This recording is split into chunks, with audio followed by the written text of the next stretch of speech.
Polisi ringkus tersangka pembunuh istri di Desa Nurwe.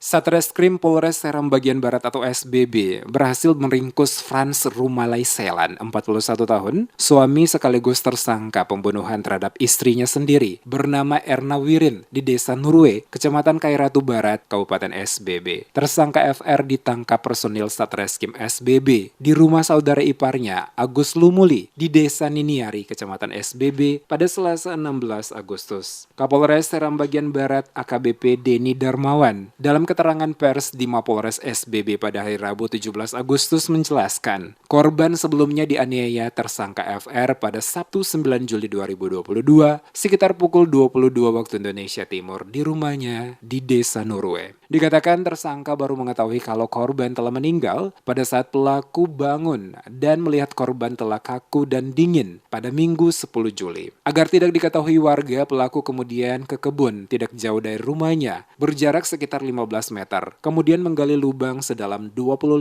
cm, panjang kurang dari 2 meter, dengan lebar 80 cm menggunakan parang dan linggis. Tersangka kemudian menggotong istrinya yang sudah tak bernyawa dari dalam rumah dan menguburkannya dalam kolam yang digali. Selanjutnya mengambil daun pisang dan daun kelapa kering lalu dibakar. Usai melakukan aksinya tersebut, tersangka FR kemudian melarikan diri ke hutan.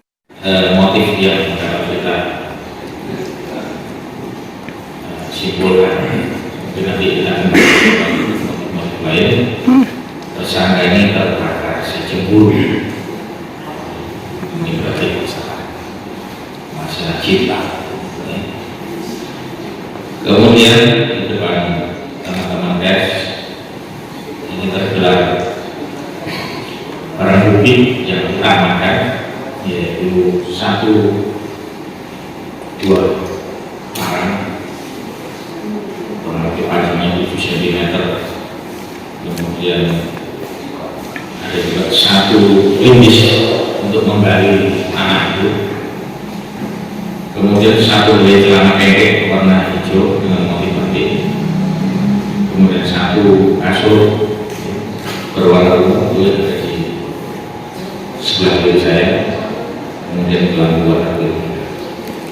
Kapolres menyatakan dari hasil pemeriksaan terhadap tersangka, diakui motif yang memicu peristiwa pembunuhan karena tersangka terbakar rasa cemburu. Dijelaskan Darmawan, pengejaran terhadap tersangka dilakukan selama seminggu dan berhasil menangkap tersangka pada hari Selasa 16 Agustus 2022. Sekitar pukul 1:40 waktu Indonesia Timur, bertempat di rumah Agus Lumuli di Desa Niniari. Adapun barang bukti yang ditemukan antara lain sebilah parang panjang 75 cm, 1 buah linggis ukuran 1 meter, 1 helai celana pendek warna hijau dengan motif batik, 1 kasur berwarna ungu, 1 kelambu berwarna biru muda. Atas perbuatannya, tersangka FR dikenakan pasal 340 dan pasal 338 lebih subsidiar pasal 351 ayat 3 KUH Pidana.